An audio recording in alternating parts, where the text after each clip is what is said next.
Good morning, LinkedIn friends.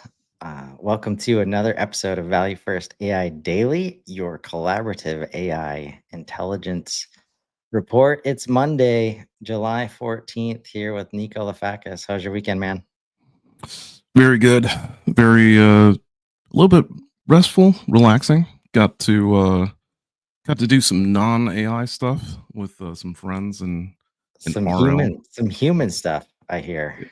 Yeah, some human to human interaction. There we go.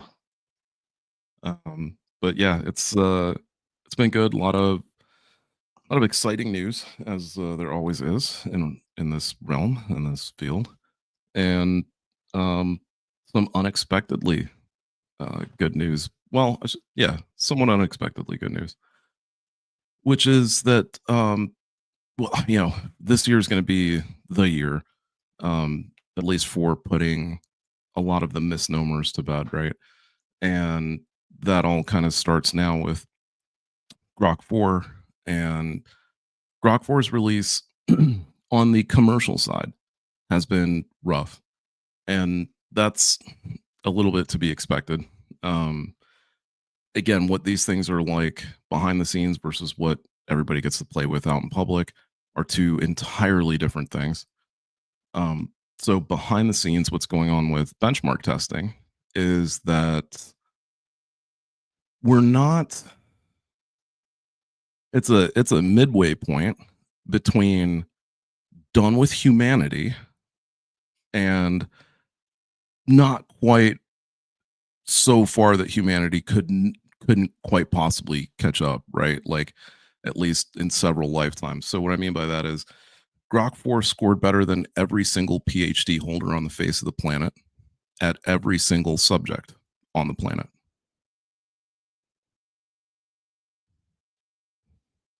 So we're there. Um, and it also scored 40+% on humanity's last exam. If you haven't been following the news for that one, it's a like 2,800 plus question exam, which if I read you the first 16th of a question, you wouldn't know 9 out of 10 of the words. Okay. The best that a human could possibly do on this exam, and this was put together by humans, mind you, the best another human being could possibly do on this exam in all areas is in their own specific area of the answer or the questions of this test, 5%. If they were just testing on what they felt they were experts in. And Grok scored 40% plus across the board. So that's why I say we're at that halfway point of like, okay, well, it's officially better than we'll probably ever be, but it's not quite better than we'll ever be. Like it's right in the middle now. So you mentioned that on the commercial side, it was rough. And I think that like go into the pros and cons of the benchmarking stuff. So pros and cons of benchmarking. Pros, obviously, it's like, look, it's the same as when it comes to cars, right? And if you've been into cars for a long time, you follow road and track. If you followed road and track for a long time, you understand what goes on between like what gets released at the manufacturer, what gets tested by road and track, and what actually gets bought by the consumer, right? There's just it's where it looks like, oh, there's only one model that got released. No, there's like four. It's just that you didn't see the other ones that were underlying. So when we get things on a consumer end, it's gone through the benchmarks. The benchmarks are initially just trying to measure like, hey, how much better than the last version have we gotten, right? And the most important benchmark up to now has been the mathematics benchmark because that's also been the most difficult one for the majority of models to get past. And so now that's I think that's at like 100. Yeah, that's at 100%. accuracy, right? So the MME um, benchmark, which is like the math benchmark, and then there's like another one that's like the American Math Olympiad benchmark or something like that. Also scored 100%. And so like basically we've put the benchmarks are essentially like tests that have been created already, that are like in some cases they're hundreds of questions, but they're put together by experts from various fields.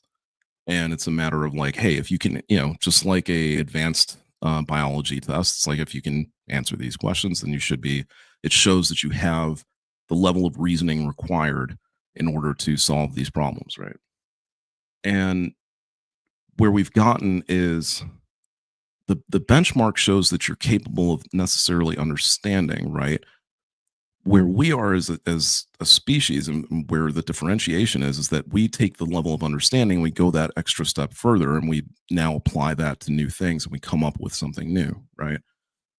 So that's like what everybody is kind of, if I had to say like what I'm waiting for with bated breath, it's to see what Grok is about to come up with. Is Yeah. that like that's the next thing, is just like, the benchmarks are one thing on a science level in order to like measure where everything's at. What we get on a consumer level is, I wouldn't say it's a watered down version so much as a throttled version of it. Um, and then what goes on with open testing behind closed doors. That's where you get the stuff with like Claude, and it's really like, I wouldn't call that open testing so much as like that's alignment testing, right? It's just trying to make sure that, um and what is alignment testing or super alignment? It's like, is it aligned with the moral and ethical guidelines of the company, right? And the moral and ethical guidelines of the company ought to be that um the technology is working in what's best for both humans and the technology, like the species altogether, what have you. So yeah, I mean, it showed some odd characteristics. Well, again, it's like this the if if you guys think this is much different from how humans learn and grow and train, like you're just overthinking it. This is exactly like standardized testing, Yeah. right? In schools. And people, as we've seen it as like y- regulation might not be the right word, but it's probably the how you should describe it, like regulation of schools and what's taught and teaching to the test instead of teaching to knowledge. You uh a lot of kids come out of school like very good at acing tests, not very good at applying any of that knowledge to the real world, right? Mhm. And then it's like, do they continue in university and then continue getting theoretical knowledge, or do they go right into the workforce? And all of a sudden, the experience like adds that level of value to their like applied knowledge base. And that's a lot of what we see, with these models too, where they they do a lot of work to to focus on the benchmarks, but then they are putting different um they're applying it to the real world, when putting it in front of humans, understanding that it is a different kind of like test Yeah. that the models also need to learn from, very quickly and consistently. And that's where you see it's interesting you say that the values of the company were like, we've already seen and talked about Anthropic versus OpenAI, and now we're talking about Grok and Elon. And like, just again, just like the real world where the degree you have, like, might get you in the door at the company, but the values of the company and how it operates are gonna shape how you apply, that stuff, right? Mhm. So, um, what's it what's been interesting for me is, like, understanding that gap. It's like, yeah, when they do something new and they unload a model, like, any expectation that it's gonna be like what you've been used to, like you should just like take that out the window, but understand like the learning. it learns so fast, right? But that moment, and I think we're even seeing that on the social level, like LinkedIn, whenever you start randomly seeing like old posts Mhm. more than like there's a change. Like they've done something to the algorithm. It's Yeah. relearning and it will come back to, what we're used to. Um, so very interesting to see. Obviously, I haven't dug into all of the commentary. There's been plenty of commentary on Grok 4, but I think I heard they're putting it in Teslas, Yep. uh, right? Yeah. Which so like people should definitely try to understand that again, that's why I say like the commercial like what you're playing with in the chatbot is very different than what is being used as, what you could consider to be like a stripped down just engine, right? Like a processing engine. In other words, like the type of solutioning or uh the type of solutioning is different, right? It's not trying to work out the rationale in order to try to work out what's going on in your head in order to work out what the answer is. It's being given stats and it's just being asked to crunch numbers, or it's being given data and it's being asked to crunch that data, but it's in a very structured format. So it's very different. Um, so yeah, using it not only for Tesla, but also for Optimus, right? um, and naturally going to make its way over into Neuralink. um, the what I think people are going to be shocked by, this is, and it's it's kind of messed up because like as big a thing as Grok 4 is, really to me it's like it's just a stepping stone to being able to like say where GPT-5 will be, right? Because no one talks about like Grok 3, like even when Grok 3 released, right? It was like it was probably as small as this moment in time will be.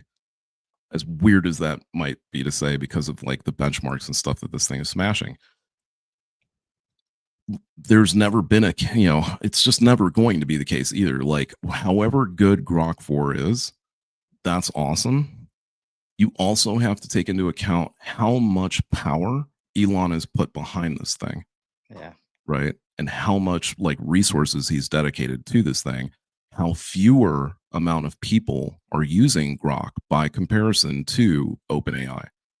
Bandwidth matters when it comes to this. So like if OpenAI had the level of bandwidth that Grok does, we would be seeing some monumentally different stuff, right? But instead, OpenAI is quite literally supporting nearly the entire world as, as the infrastructure for AI right now. They're getting there. They're getting very, very rapidly spreading around the entire world. And that's a goal from Sam too. So like there's something to be said about the mindset that goes on behind it. Whereas Elon is very concerned with competition specifically and like narrowly focused competition. Sam and Arvind and Ahmad and like a lot of these guys, they're more focused on the horizontal. They're not so focused on the vertical, because the vertical is something you can chase after. Google kind of put that into motion with the way in which they played the entire sector, which is that like, hey, once we just become the bedrock, we can vertical wherever we want to, right? So like productivity software, boop, let's just throw it out there, right? Free. You don't even have to buy it. It's just there you go. We just took Microsoft customers away without even like trying, right? Um, so vertical is always going to be there. That's going to be a space that you can compete in as long as you're the bedrock technology underneath it. We were just saying the same thing last week, right? Now that they've finally gotten their act together and they're finally making use of the channels that they already own, Gemini is starting to become a much more useful and much more interactive and much more reasonable feature. Except it's like as so you might think like, why aren't these big companies, why don't I talk more about Google and stuff? And it's like, you caught up and that's awesome, okay? But I shared a video with Chris over this weekend, and it's it is definitely one of the better videos I've seen in a while. um just related not necessarily to like what's going on with um not like what's going on with AI so much as like what people should know in terms of like who's on what side and where the investments are coming from. So there are plenty of people who are trying to invest in energy. There are plenty of people who are trying to invest in chips and all that kind of stuff. Um, but then there are people who are invested in the the risk takers, right? And the people who are willing to like go out and take the insane amount of risk, even though like for an insanely positive thing, even though it may not like pay off or whatever. Um, and sorry, got off on that just to say that like what's happening with GPT with Sam and GPT-5 and those releases, it's a magnanimous difference between the two. If you go back and you look at like what 4.0 looks like compared to Grok 3, and then you go look at like what Sonnet 3.5 looks like, or even Sonnet 3.7 compared to Grok 3, and now and with like Sonnet 4, I don't know, and Opus 4, I don't know that anybody's done like legitimate one-to-one comparisons. It's been a very short uh time period so far. And then there is like Grok Heavy, which Grok Heavy just represents a cluster of Grok 4s. So it's like 4 Grok 4 machines or something like that. Which is cool. But that's kind of so like that's pretty interesting to me in terms of I think who said it? Somebody said that over this weekend. It was the quote from Jurassic Park that we're definitely running faster than we're bothering to look at what it is that we're doing, right? Um, so it's like we put Grok like I say we, but Grok 4 got put together before even taking a look at like, hey, what's under the hood? How does this thing? No, let's just strap 4 or 5 of them together and see what that looks like too, right? And of course it is, right? It's the race to super intelligence. So I don't really see it slowing down. Yeah. Um, Well, it's like one of the only certainties available. And I think that was an interesting part of this. Like it confirmed that more compute like gets you to better AI. Like, yeah. right? And that's where it's like they all know, they've all done the math of what it's gonna take. And it's strictly down to like infrastructure and power. Um, but then like how you apply that is where they're gonna differentiate and bring in that power, that understanding into the horizontal platforms like you mentioned are just gonna Mhm. have uh, a much more monumental impact versus just being the first, to AGI or to super intelligence or and you can tell obviously which ones uh, that is interesting, like for them more than anything else. Um, but I want to hit on as a second topic today, like we kind of started talking about this last week when we were talking about perplexities, your browser, Mhm. and then Nico mentioned over the weekend, like talking about OS's operating systems that will understand your behavior and will proactively suggest actions and do things on your behalf. And just this world, like this world of Jarvis, basically, like everything around us could be plugged into the Iron Man suit and helped. And then I wake up this morning and I see Dharmesh's post about OS.ai being sold to Perplexity. And it's like, yeah, how far are we away from that? Probably not very far. Uh, Nope. how do we help people? And this is where the collaborative part really comes into play, right? Like, but how do we help people understand that transition away from like everything requires input, moving to nothing requires like input? Um, I I think I think the ease of the transition is based on the handling of the technology. But I think that we transition a lot easier than people think that we would otherwise. So, and I say that only because it's kind of been the case thus far. Now, that's coming from somebody who has been extremely close to this stuff, like almost since release. So it is very difficult for me to say that with a whole lot of accuracy. I can definitely assume for people who don't know anything, if you somehow are still like unaware of any of this stuff and like you just woke up to it yesterday, I could see how it might be daunting. I think it will be more like shocking to people who don't know anything about it. It won't necessarily be like daunting to them. It won't be difficult or seen like as difficult, but it'll definitely be shocking and maybe a little bit off putting that something is so intuitive. I think where the advantage comes from is power users like us that like we've been using it for such a long time that we understand the advantage of it and we basically act as the advertisers, able to show other people how well this stuff works and how well it incorporates into your everyday life. You were talking to me about how well Spotify's AI is working for you, and I didn't even think about it until you said it, and then as soon as you said it, I was like, wow, you know what? Yeah, like the last two podcast suggestions I got were like Nailed very it. on point by comparison to what I've had in the past, right?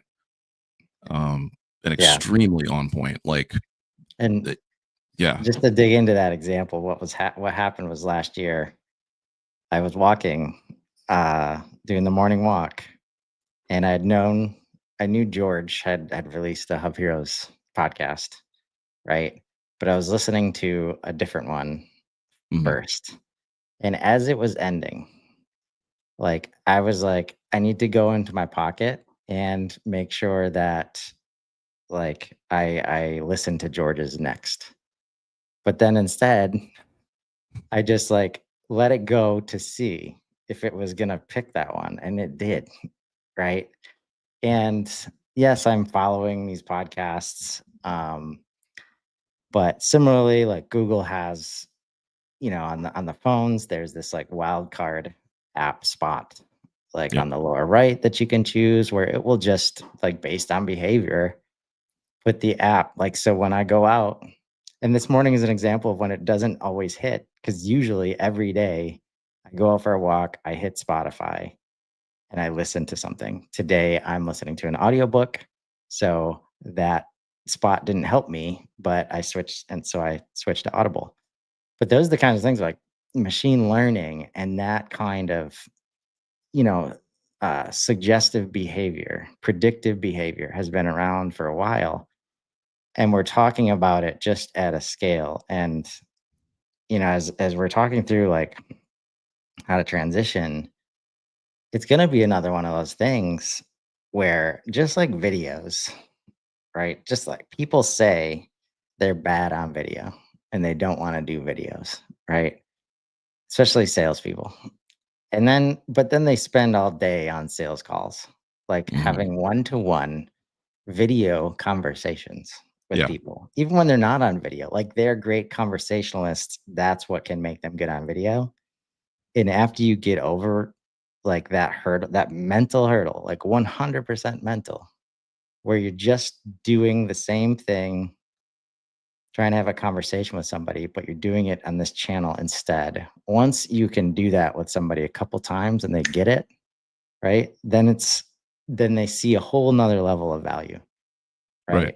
I think we're gonna see something similar where basically as long as you're plugged in, like as you're doing stuff, just do what you do and like let AI, and that's where like the browser switch, like switching to an AI based browser while keeping everything else the same yep. is just gonna have ridiculous value for just about everybody that makes that switch.